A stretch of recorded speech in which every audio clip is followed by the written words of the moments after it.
Assalamualaikum dan salam sejahtera kepada semua.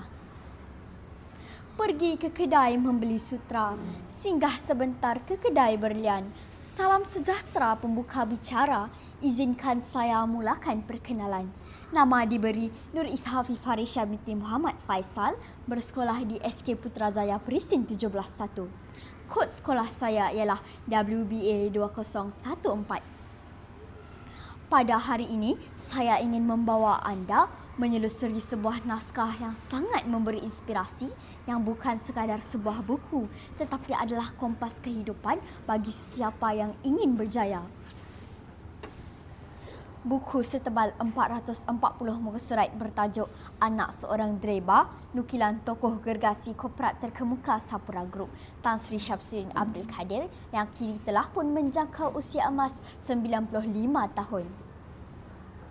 Buku biografi ini telah diterjemahkan ke dalam bahasa Melayu bagi membolehkan lebih ramai pembaca tempatan menghayati kisah inspirasi beliau oleh Amir Muslim dan diterbitkan oleh Institut Terjemahan dan Buku Malaysia ITBM pada tahun 2017.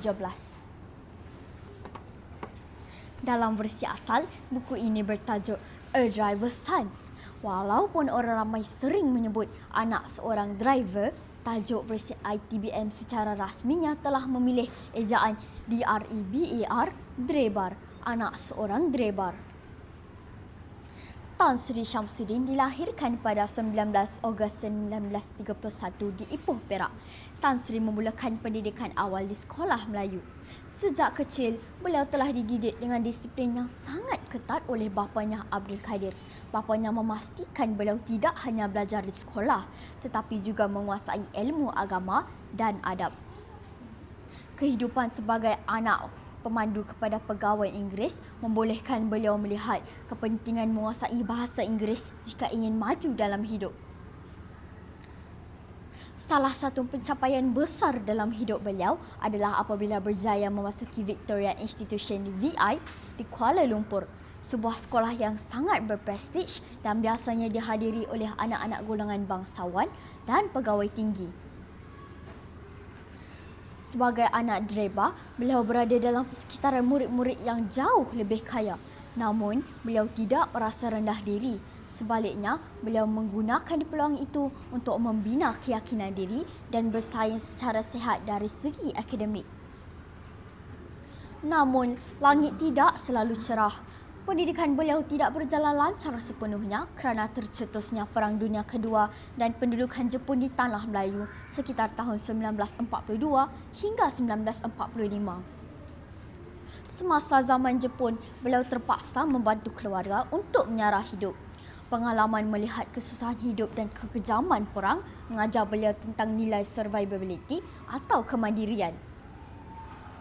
Beliau pernah berniaga secara kecil-kecilan untuk membantu bapanya setelah kejatuhan British di Tanah Melayu. Selepas Jepun menyerah kalah, beliau kembali ke sekolah untuk menyambung pelajarannya yang tertangguh. Beliau tidak melihat kemiskinan sebagai tembok tetapi sebagai tangga. Melalui beasiswa dan usaha gigih, beliau berjaya melanjutkan pelajaran dalam bidang kejuruteraan elektrik di Brighton, United Kingdom. Anak Melayu ini terus bangkit. Di sinilah bermula titik tolak di mana ilmu mula mengubah takdir beliau. Lahirnya Sapura Group. Satu fakta menarik yang menyentuh hati dalam buku ini ialah asal-usul nama Sapura. Ia diambil sempena nama isteri beliau, Puan Sri Sapura Badari. Sebagai kesimpulan, buku Anak Seorang Driver mengajar kita banyak perkara yang boleh dijadikan iktibar dan inspirasi. Pertama, mengenai maruah dan asal-usul. Jangan sekali-kali kita lupa dari mana kita datang. Janganlah jadi seperti kacang, lupakan kulit. Menjadi anak seorang pemandu, buruh kasar, nelayan bukanlah satu kehinaan, tetapi satu pelajaran hidup yang mengajar kita erti betapa besarnya pengorbanan ibu bapa yang membesarkan kita dengan penuh kasih sayang dan jati diri.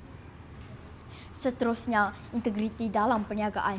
Dalam perniagaan, wang boleh dicari, tetapi kepercayaannya hilang sukar untuk dibina semula. Sentiasalah berpegang pada janji dan amanah.